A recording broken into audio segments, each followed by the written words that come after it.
السلام علیکم ورحمۃ اللہ تعالی وبرکاتہ۔ الحمد للہ نحمده ونستعینه ونستغفره ونؤمن به ونتوکل علیہ ونعوذ باللہ من شرور انفسنا ومن سیئات اعمالنا، من يهده الله فلا مضل له ومن يضلله فلا هادي له، ونشهد أن لا إله إلا الله وحده لا شريك له، ونشهد أن سيدنا ومولانا محمد بارك وسلم.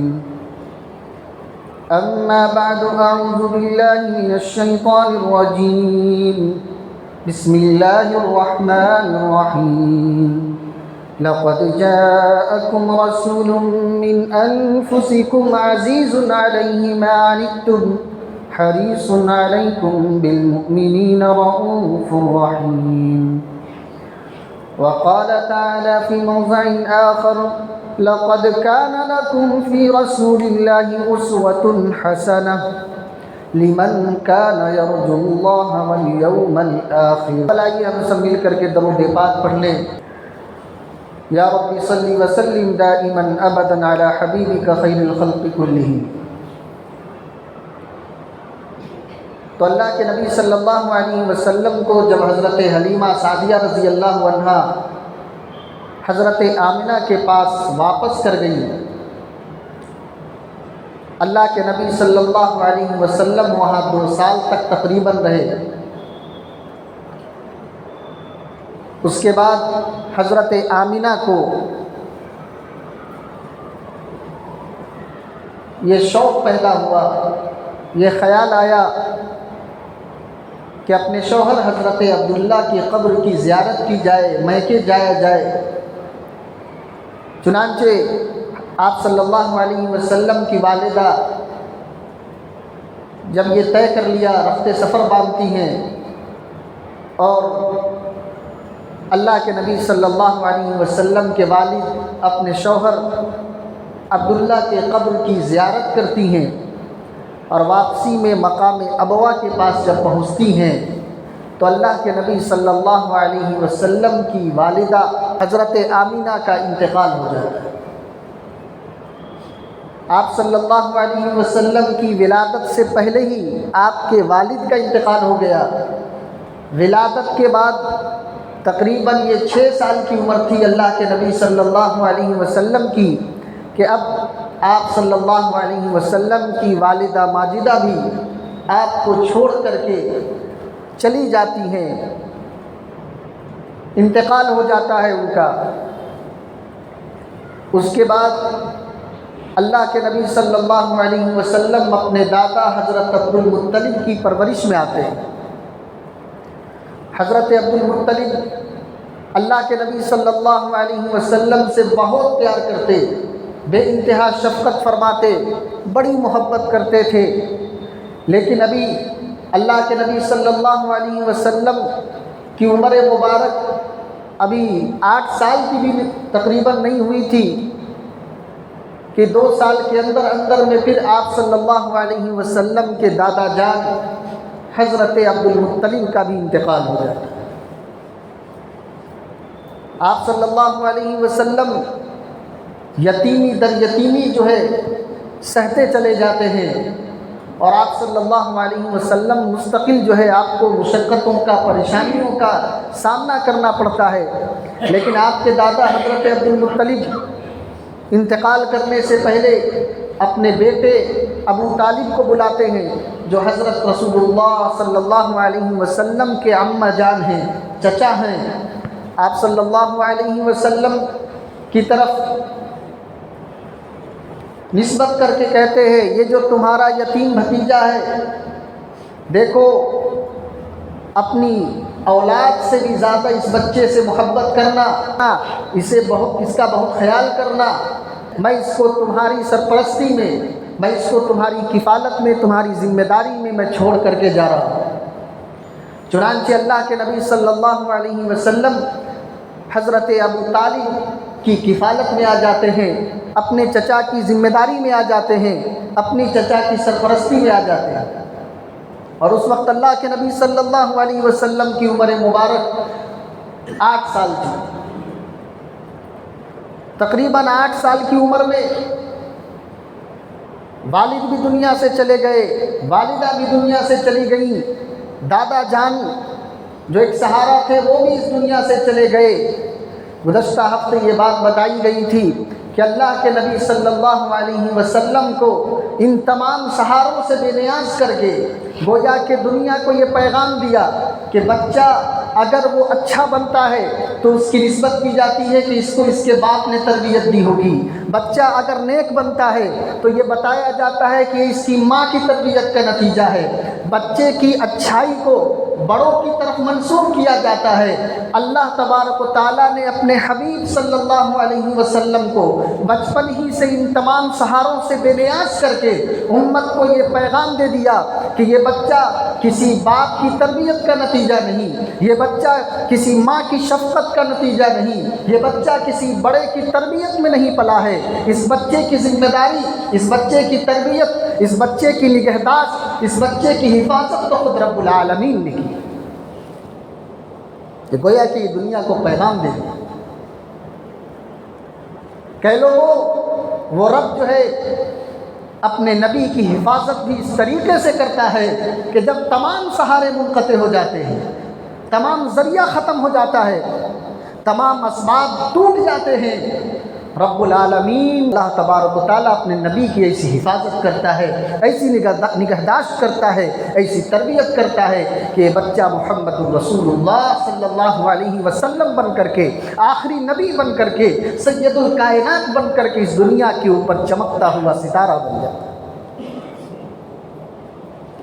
اللہ کے نبی صلی اللہ علیہ وسلم حضرت ابو طالب رضی اللہ عنہ کی کفالت میں ہیں۔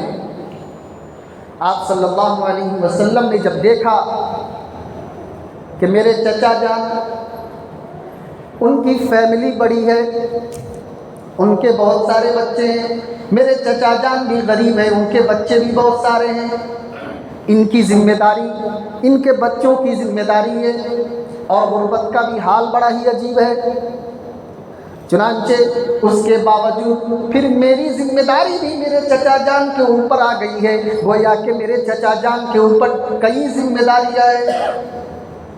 اللہ کے نبی صلی اللہ علیہ وسلم نے جب اپنے گھر کی یہ حالت دیکھی، جب اپنے چچا کی یہ حالت دیکھی، اچھے طریقے سے غور و خوض کیا اور دیکھا اور اپنے چچا کی غربت پر خیال کیا، تو اللہ کے نبی صلی اللہ علیہ وسلم نے یہ طے کر لیا کہ وہ اب مزدوری کریں گے۔ 8 سال کی عمر ہے، 10 سال کی عمر ہے، بچپن میں اللہ کے نبی صلی اللہ علیہ وسلم کسی پر بوجھ بننا پسند نہیں فرمایا۔ بکریاں چرائی اللہ کے نبی صلی اللہ علیہ وسلم جب حضرت ابو طالب کی کفالت کے اندر آئے تو اللہ کے نبی صلی اللہ علیہ وسلم نے مکہ کے سرداروں سے بکریاں اجرت پر چرانی شروع کی۔ اللہ کے نبی صلی اللہ علیہ وسلم نے جب اعلان نبوت فرمایا تو آپ نے فرمایا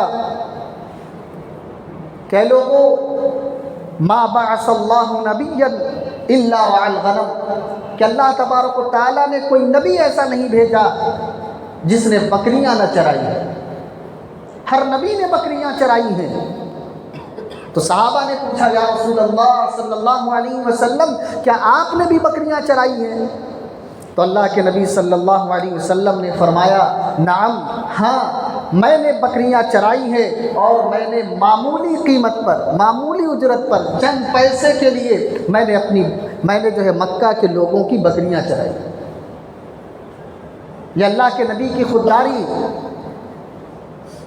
یہ اللہ کے نبی کی سمجھداری۔ آپ صلی اللہ علیہ وسلم کسی پر بوجھ بننا پسند نہیں فرمایا۔ آپ صلی اللہ علیہ وسلم یہ نہیں چاہتے تھے کہ ہم کسی پر بوجھ بنے، چنانچہ آپ نے چھوٹی سی عمر سے بکریاں چرانی شروع کر دی، اور اس بکریاں کے چرانے پر جو اجرت ملتی تھی، جو پیسہ ملتا تھا، وہ لا کر کے اپنے چچا جان کے ہاتھ میں دے دیتے تھے۔ کس کے ہاتھ میں دے دیتے تھے؟ اپنے چچا جان کے ہاتھ میں، ابو طالب کے ہاتھ میں دے دیتے تھے۔ گویا کہ اللہ کے نبی صلی اللہ علیہ وسلم نے یہ ہماری امت کے نوجوانوں کو پیغام دیا، اس امت کے ہونہاروں کو پیغام دیا کہ کام چھوٹا ہو سکتا ہے، کام معمولی قیمت کا ہو سکتا ہے، لیکن بیکاری سے اس کام کو کرنا جو ہے بہت زیادہ پسند ہے۔ چپ بیٹھے رہنے سے بہتر ہے کہ کچھ نہ کچھ کام کیا جائے، اپنے والدین کا سہارا بنا جائے، اپنے بڑوں کی ذمہ داری کو ہلکا کیا جائے۔ یہ اللہ کے نبی صلی اللہ علیہ وسلم نے یہ پیغام دیا۔ اللہ کے نبی صلی اللہ علیہ وسلم کا مقام دیکھے کہ اللہ کے نبی صلی اللہ علیہ وسلم کا مقام کتنا بڑا ہے۔ آپ کو بچپن سے یہ احساس ہو رہا تھا کہ آپ کو نبی بنایا جائے گا، آپ کی شان الگ تھی۔ آپ حضرت حلیمہ کے گھر گئے تھے، وہاں جانے سے پہلے جو ہے ان کے گھر میں برکتیں آ گئی۔ سارے مقام ایک طرف ہے، لیکن اللہ کے نبی صلی اللہ علیہ وسلم نے اپنے ہاتھ سے مزدوری کر کے، کما کر کے، بکریاں چرا کر کے اپنے چچا ابو طالب کی بوجھ کو ہلکا کیا۔ اپنی ذمہ داری آپ صلی اللہ علیہ وسلم نے خود اٹھائی۔ یہ آج کے نوجوانوں کو پیغام ہے، آج کی اس امت کے بیٹوں کو پیغام ہے کہ 30 سال تک، 40 سال تک اپنے باپ کے پیسے پر عیاشی کرنے والے، اپنے والدین کے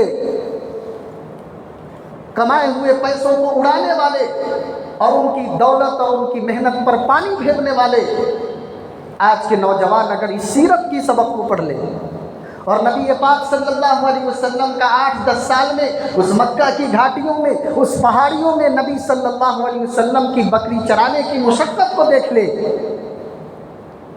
تو مجھے معلوم ہے کہ اس امت کا کوئی نوجوان بیکار نہیں بیٹھ سکتا۔ ہم نے اپنے نبی کی سیرت کو نہیں پڑھا، ہم نے اپنے بچوں تک نبی کے اس پیغام کو نہیں پہنچایا ہے۔ آج نتیجہ ہمارے سامنے ہے۔ تو جہاں نوجوانوں کو یہ پیغام ہے کہ اپنے بڑوں پر، اپنے باپ پر، اپنی ماں پر، اپنے خاندان پر بوجھ بننے کے بجائے خود اپنی ذمہ داری کو اٹھاؤ، خود اپنی ذمہ داری کو نبھاؤ، وہیں پر والدین کی بھی کچھ ذمہ داری بنتی ہے۔ آج ہمارے گھر ہمارے والدین، ہمارے ذمہ دار، ہمارے بڑے اپنے بچوں سے کام نہیں لیتے، ان کو کام میں نہیں لگاتے، ان سے خدمت نہیں لیتے۔ نہیں جی، بچہ ابھی پڑھ رہا۔ جب تم اپنے بچوں پر ذمہ داریوں کے بوجھ نہیں دو گے، تم نے اپنے بچوں کو ذمہ داری کیسے نبھانا ہے وہ نہیں سکھاؤ گے، تمہارا بچہ عیش کے ساتھ ہے، آرام کے ساتھ ہے۔ ایک معمولی کمانے والا بھی اس کا خواب یہ ہے، اس کی خواہش یہ ہے کہ ہمارا بچہ فلانے گھر کے امیروں کے جیسا زندگی گزارے، میں اپنے بچے کو کسی چیز کی کمی نہیں ہونے دوں گا۔ یہ ساری باتیں آپ کی ٹھیک ہے، لیکن میرے بھائیوں، اگر آپ نے اپنے بچے کو یہ نہیں بتایا کہ آپ پیسہ کس طریقے سے کماتے ہیں، آپ نے اپنی تجارت کی جگہ پر کبھی اپنے بچے کو لے کر کے نہیں گئے، وہاں آپ کے بچے نے کبھی کسٹمر کے ساتھ گالیاں کھاتے ہوئے آپ کو نہیں دیکھا ہے،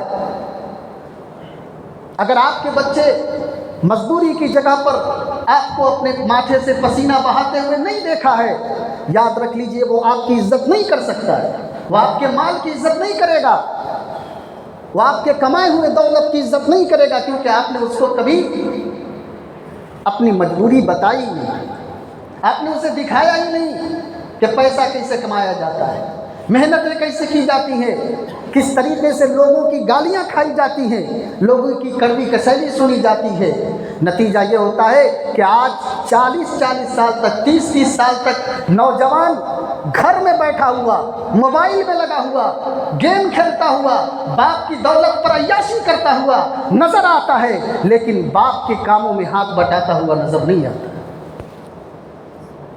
اور صرف یہی نہیں ہے، بلکہ اتنا بھی اگر باپ برداشت کر سکتا ہے کہ کوئی بات نہیں، میرا بیٹا ہے، کھا رہا ہے، میں کما رہا ہوں، لیکن احسان بھی نہیں مانتا ہے کہ میرے باپ کا احسان ہے کہ اس نے 30 سال تک 40 سال تک مجھے کھلایا ہے، مجھے پلایا ہے، میری پرورش کی ہے، نہیں مانتا ہے، بلکہ وہ کہتا ہے کہ یہ تو میرے باپ پر فرض تھا، انہیں نہیں کرنا تو پھر کنہیں کرنا، میرے باپ نے کون سا میرے لیے کیا کر دیا۔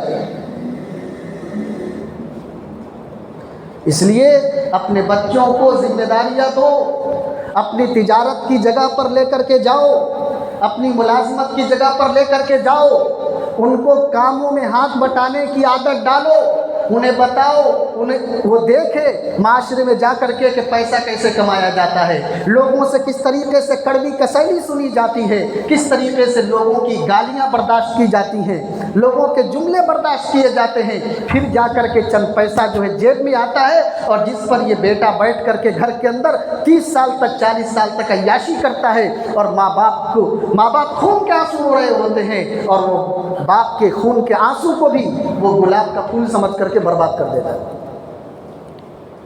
اللہ کے نبی کی سیرت کے پیغام کو اپنے بچوں تک پہنچاؤ۔ 8 سال کے بچے ہیں، سید الانبیاء ہیں، نبی آخر الزماں ہیں، مکے کے اندر 8 سال میں جو ہے بکریاں چرا رہے ہیں، والدہ کا انتقال ہے، باپ کا انتقال ہے، دادا کا بھی انتقال ہو گیا، 8 سال کی عمر میں تمام سہارے ختم ہو گئے، حضرت ابو طالب آپ کے چچا کی کفالت میں ہیں، ان کی ذمہ داری میں ہیں، لیکن اللہ کے نبی اپنی چچا پر کبھی بوجھ نہیں بنے، اتنی چھوٹی سی عمر میں کام کر کے اپنی ذمہ داری کو خود نبھایا۔ تو ایک طرف اس سیرت کی اس پیغام سے جہاں نوجوانوں کو اور آج کل کے لڑکوں کو یہ پیغام دیا جاتا ہے کہ آپ اپنی ذمہ دار بنیں، ذمہ داری اٹھانے والے بنیں، اپنے والدین پر اپنے بڑوں پر بوجھ نہ بنیں، وہیں والدین کی بھی ذمہ داری بنتی ہے کہ ان کو تربیت کے غرض سے ان کو اپنے کام میں ہاتھ بٹانے کی عادت ڈلوائے۔ نہیں ڈالو گے تو ظاہر سی بات ہے کہ اس نے کبھی مشقت دیکھی نہیں، اس نے کبھی تمہاری پریشانی دیکھی نہیں، تو اس کو قدر بھی نہیں ہوگی، وہ کیسے قدر کرے؟ اس کو تو معلوم ہو رہا ہے کہ میرا باپ جو ہے مجھے میری ہر شوق کو پورا کر رہا ہے، میرا باپ میری تمام خواہشات کو پورا کر رہا ہے، تو جب میری تمام خواہشات پوری ہو رہی ہیں تو میرے باپ کے پاس کتنا ہوگا؟ اور زیادہ ہوگا میرے باپ کے پاس۔ لہٰذا 30 سال تک 40 سال تک گھر کے اندر بیٹھا ہوا ہے، نکما بنا ہوا ہے، موبائل پر گیم کھیلتا ہے، موبائل چلا رہا ہے، اور باپ اگر کوئی کام کہتے تو کام کرنے کے لیے بھی وہ تیار نہیں ہے۔ اور پھر ہم کہتے ہیں کہ ہمارا بیٹا کیا ہو گیا؟ بگڑ گیا۔ اور عورتیں نہیں جی انہیں نظر لگ گیا، کسی نے جادو کر دیا۔ یہ کسی جادو کا اور کسی نظر کا نتیجہ نہیں ہے، یہ ہماری غلط تربیت کا نتیجہ ہے۔ تم نے تو یہ سمجھا تھا کہ تمہارا بیٹا 30 سال تک گھر میں بیٹھا رہے گا اور اسے کام کرنے کی عادت نہیں پڑے گی، تو کیا بعد میں تمہارا کام کر کے دیں گا؟ خاک کام کرے گا۔ جسے بچپن میں کام کرنے کا ہنر نہیں آیا، جس نے بچپن سے مشقتیں برداشت نہیں کی، وہ بڑے ہو کر کے تو کیا خاک مصیبت سمجھے گا؟ کیا خاک تمہاری پریشانی کو سمجھے گا؟ اپنی پریشانیاں اپنی اولاد سے شیئر کرو، انہیں بتاؤ، ان کو اپنے ساتھ کام میں شریک کرو۔ نہیں کرو گے تو نتیجہ تمہارے سامنے ہوگا کہ 30 سال تک 40 سال تک گھر میں بیٹھا ہوا کھاتا ہے، عیاشی کرتا ہے، اپنے باپ کے پیسے پر اڑاتا ہے، اور احسان بھی نہیں مانتا ہے کہ یہ میرے باپ کا احسان ہے کہ میں کھا رہا ہوں، بلکہ وہ کہتا ہے کہ میرا احسان ہے کہ میں اپنے باپ کے ساتھ ہوں، میرا احسان ہے کہ میں اپنے باپ کی بات کو مانتا ہوں، میرا احسان ہے کہ اس کے کہنے پر میں پڑھ رہا ہوں، ورنہ نہیں پڑھتا تو یہ کیا کر لیتا تھا بڈھا۔ بات سمجھ رہے کہ نہیں سمجھ رہے؟ اس لیے بہت غور کیجئے اور اپنی اولاد کی تربیت کی طرف توجہ کیجیے. صرف پیسہ کمانا ذمہ دار آپ کی پیسہ کما کر کے گھر میں لا کر کے رکھ دینے سے آپ کی ذمہ داری ادا نہیں ہوگی. کچھ ذمہ داری اور بھی ہے اولاد کے تعلق سے، اس کی تربیت کا وہ آپ کو نبھانا پڑے گا. تو اللہ کے نبی صلی اللہ علیہ وسلم اتنے چھوٹے سی عمر سے کیا کر رہے ہیں؟ بکریاں چرا رہے ہیں، محنت کے کام کر رہے ہیں. اللہ کے نبی صلی اللہ علیہ وسلم کی ایک پیاری حدیث ہے. اللہ کے نبی نے فرمایا الید العلیا خیر من ید السفلی، کہ لوگوں دینے والا ہاتھ لینے والے ہاتھ سے بہتر ہے. جو ہاتھ اوپر کی طرف ہوتا ہے دینے والا ہوتا ہے، اور جو ہاتھ لینے والا ہوتا ہے. تو دینے والا بنو، لینے والے نہ بنو. تم بہتر لوگوں میں سے بنو کہ اللہ تم کو ایسا بنائے کہ تم دو. ایسا مت بنو کہ صرف لینے کی فکر میں رہو، کہاں سے کیا ملنے والا. تو دینے والا ہاتھ لینے والے ہاتھ سے بہتر ہے. یہ اللہ کے نبی کی ایک تعلیم ہے، اللہ کے نبی کا بہت بڑا پیغام ہے، میسج ہے اس امت کے نوجوانوں کے لیے. ہمارے یہاں معاشرے کے اندر ایک عجیب بات ہے کہ ایک دم سست نکما کاہل انسان جو ہوگا اس کو کہیں گے یہ اللہ تعالیٰ کی گائے ہے. کیا بولتے ہیں؟ جی اللہ تعالیٰ کی گائے ہے. اچھا جو تیز ہے وہ کس کی گائے ہے؟ جو چالاک ہے وہ کس کی گائے ہے؟ جس کی انکم اچھی ہے وہ کس کی گائے ہے؟ نہیں، نکما آدمی کو اللہ کی طرف منسوب کر دیتے. کسی کام کا نہیں ہے معاشرے کے اندر، نہیں جی یہ تو اللہ تعالیٰ کی گائے ہے. جوتے مارنے کی ضرورت ہے. اچھا تمہارا ہے اور نکما اللہ کا ہو گیا ہے. اللہ کے نبی صلی اللہ علیہ وسلم نے پناہ مانگی ہے، دعا کرتے تھے اللہ کے نبی صلی اللہ علیہ وسلم اللہم انی اعوذ بک من العجز والکسل. اے اللہ میں پناہ مانگتا ہوں سستی سے، کاہلی سے، عاجزی سے. وَأَعُوذُ بِكَ مِنَ الْبُخْلِ، اور میں پناہ مانگتا ہوں کنجوسی سے، وَالْجُبْنِ اور بزدلی سے، اور میں پناہ مانگتا ہوں کہ میرے اوپر کسی کا قرض آ جائے. کیسی پیاری دعا ہے اللہ کے نبی صلی اللہ علیہ وسلم. اللہ کے نبی صلی اللہ علیہ وسلم نے یہ تعلیم دی ہے کہ ہم ذمہ دار بنیں، ہم خوددار بنیں، ہمارے اندر غیرت ہو. ہم کسی پر بوجھ بن کر کے نہیں، اپنی ذمہ داری خود اٹھانے والے بنیں. یہ اللہ کے نبی کی سیرت کا پیغام ہے میرے بھائی. یہ دعا ہمیں کرتے رہنا چاہیے، یہ دعا ہماری زبان پہ بھی ہونی چاہیے. اللہم انی اعوذ بک من العجز والکسل واعوذ بک من البخل والجبن واعوذ بک من ضلع الدین وقہر الرجال وفتنة القبر وفتنة النساء وفتنة المسیح الدجال. اللہ کے نبی صلی اللہ علیہ وسلم کی زبان پر یہ دعا اکثر رہا ہے. تو اللہ کے نبی صلی اللہ علیہ وسلم نے چھوٹی سی عمر سے ابو طالب کی کیا کی تھی؟ ان کے بوجھ کو ہلکا کیا تھا، اپنے چچا کے بوجھ کو ہلکا کیا، اپنی ذمہ داری خود اٹھائی. اس کے بعد حضرت ابو طالب جو ہیں آپ صلی اللہ علیہ وسلم کے چچا وہ تاجر تھے، تو تجارت کے غرض سے شام کا ایک سفر کرتے ہیں. شام کا سفر کرتے ہیں تو جب ایک ملک شام میں ایک جگہ کا نام ہے بصرہ، جب وہاں پر پہنچتے ہیں تو ایک عیسائی پادری، ایک راہب سے جو ہے ملاقات ہوتی ہے. وہ عیسائی پادری، وہ راہب جو تھا، وہ حضرت ابو طالب کے قافلے کو بہت غور سے دیکھتا رہا. ایسا محسوس ہو رہا تھا کہ وہ کسی کو تلاش کر رہا ہے. چنانچہ اس کی نظر اللہ کے نبی صلی اللہ علیہ وسلم پر پڑی. ایک لمبا واقعہ میں آپ کے سامنے بہت ہی وقت کی قلت کی وجہ سے اختصار کے ساتھ رکھ رہا ہوں. اللہ کے نبی صلی اللہ علیہ وسلم کو دیکھا، حضرت ابو طالب سے پوچھتا ہے یہ کس کا لڑکا ہے؟ تو ابو طالب نے کہا یہ میرا لڑکا ہے. کہا ایسا ہو ہی نہیں سکتا یہ تمہارا لڑکا ہو. کہا کہ نہیں یہ میرے بھائی کا لڑکا ہے، چونکہ اس کے بھائی انتقال کر چکے ہیں تو میری کفالت میں اس لیے میرا لڑکا ہے. تو کہا کہ ہاں میری کتابوں میں ایسا ہی لکھا ہے. کہا کیا مطلب؟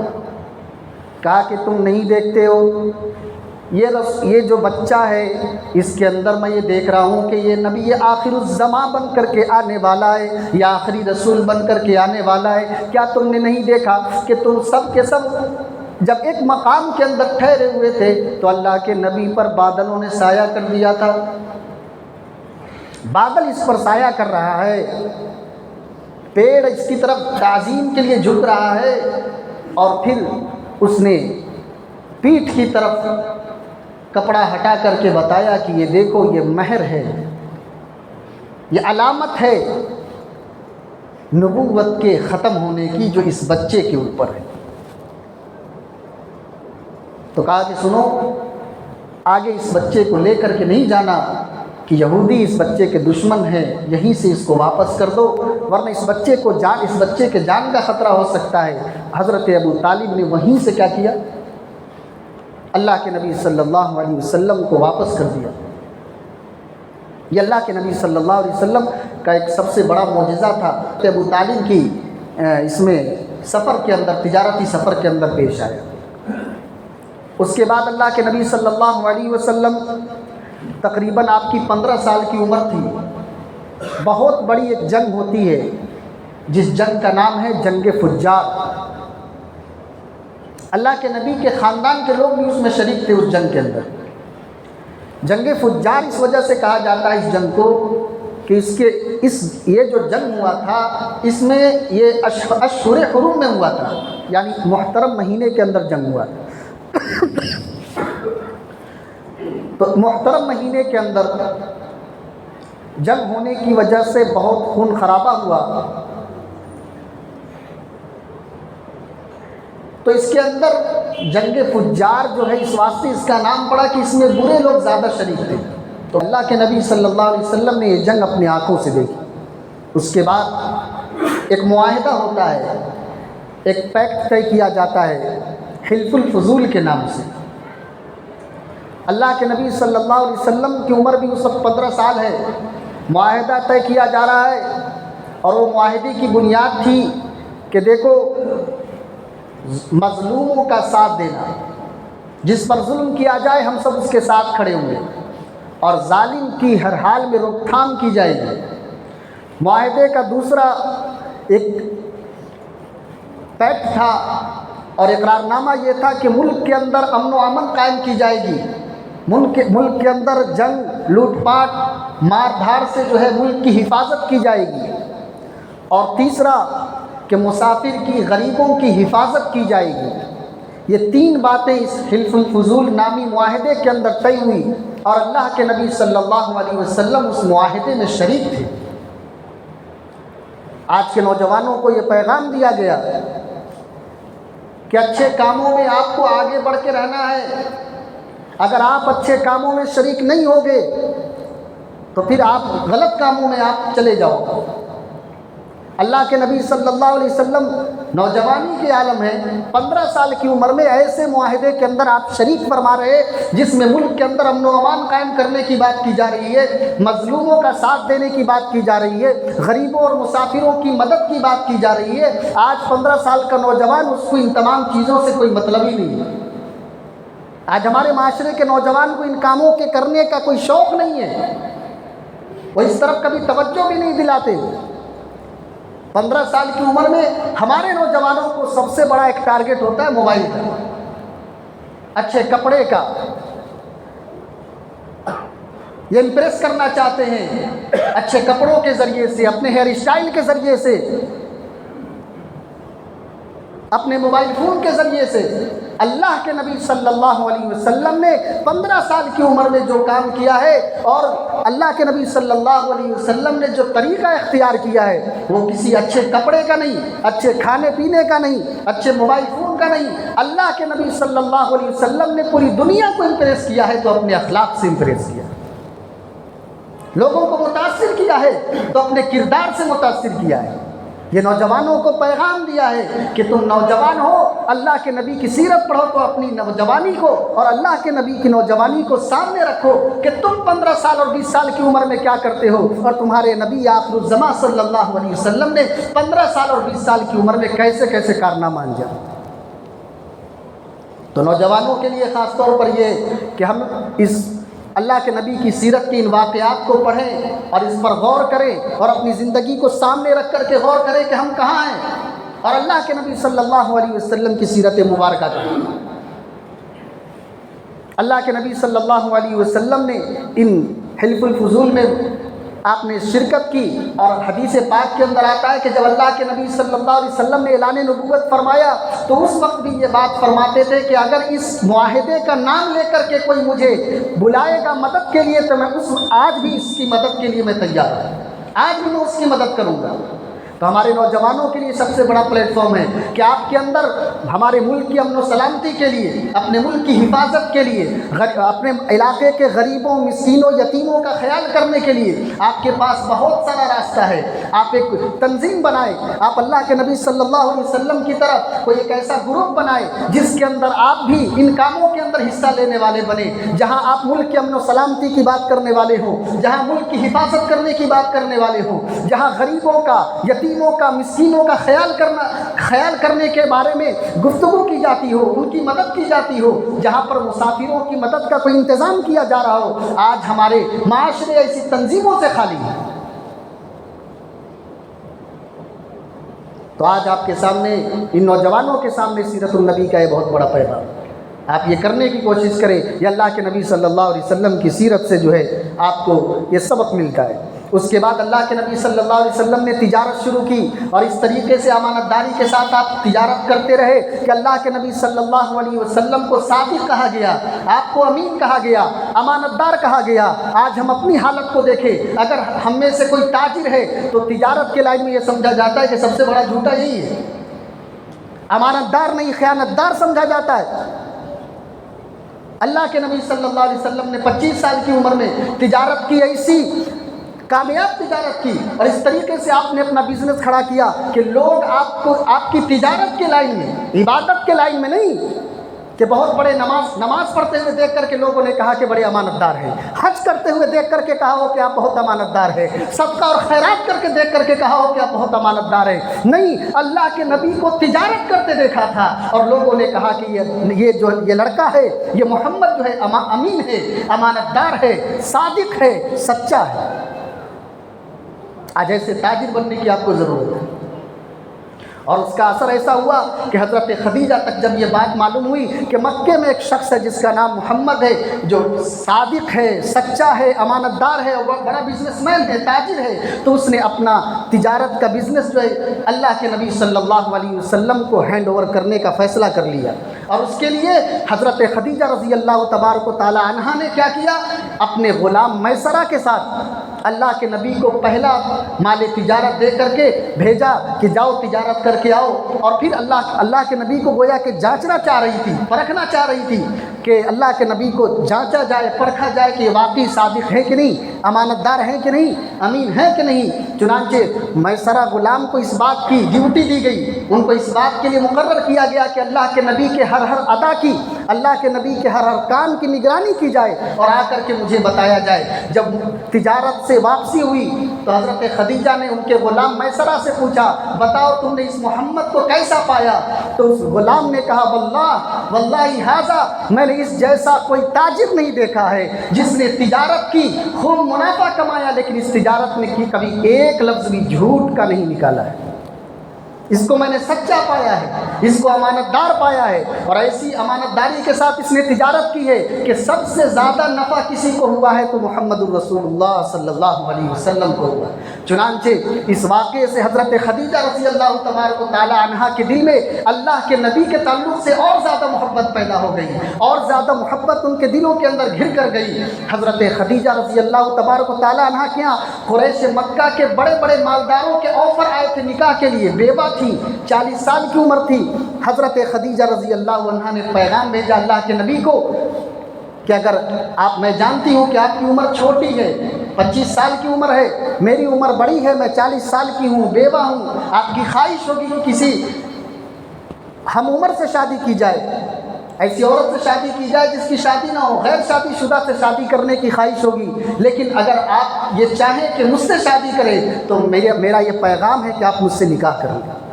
اللہ کے نبی صلی اللہ علیہ وسلم نے حضرت ابو طالب اپنے چچا سے مشورہ کیا. آج ہمارے نوجوان، ہمارے لڑکے کو مشورے کی ضرورت ہی نہیں ہے. اگر کوئی ایسی بات پیش آ جائے تو حضرت کے پاس آ کر پوچھتے، حضرت ہمارے گھر والے منع کر رہے ہیں، مان نہیں رہے، کیا کرنا؟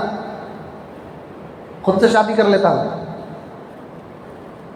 مشورے کی ضرورت نہیں ہمارے نوجوانوں کو، کیونکہ سب سے زیادہ سمجھدار یہ خود ہے کہ والدین نے آپ کو اتنی بڑی، آپ جو اتنے بڑے نوجوان ہیں، ہٹے کٹے ہیں، اور آپ کے جسم کے اندر جو طاقت ہے اور جو آپ اس مقام تک پہنچے، یہ آپ کے والدین کی دعاؤں کا نتیجہ ہے، یہ ان کی محنت کا نتیجہ ہے، یہ ان کے ماتھے پر گھسے ہوئے پسینے کا نتیجہ ہے، ان کے پیر میں پھٹے ہوئے چپل کا نتیجہ ہے، ان کے جسم پر پھٹے ہوئے اور پرانے کپڑے جو انہوں نے آپ کی خاطر سہے ہیں، یہ اس کا نتیجہ ہے. آپ نے اپنے والدین کی قدر کو بھلایا ہے، آپ نے اپنے والدین کی ذمہ داریوں کا انکار کیا ہے.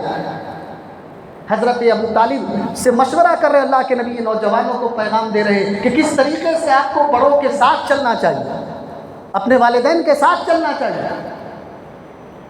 اللہ کے نبی صلی اللہ علیہ وسلم نے حضرت ابو طالب سے کہا، حضرت ابو طالب نے اجازت دے دی اور اللہ کے نبی کا نکاح ہوتا ہے. پہلا نکاح حضرت خدیجہ رضی اللہ تبارک و تعالی عنہا کے ساتھ.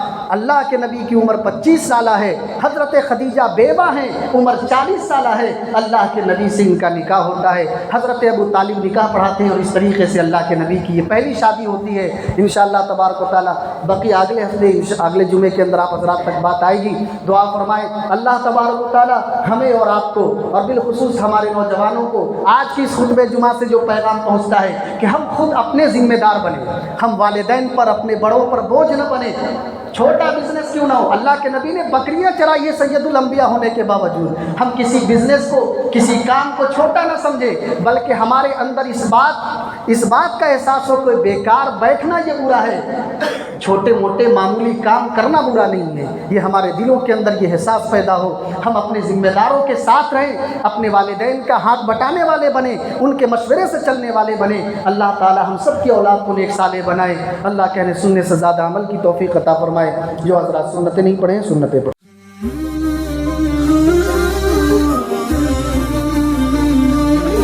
Subscribe my channel Maulana Mufti Rayyan Nadwi official channel. Like and share.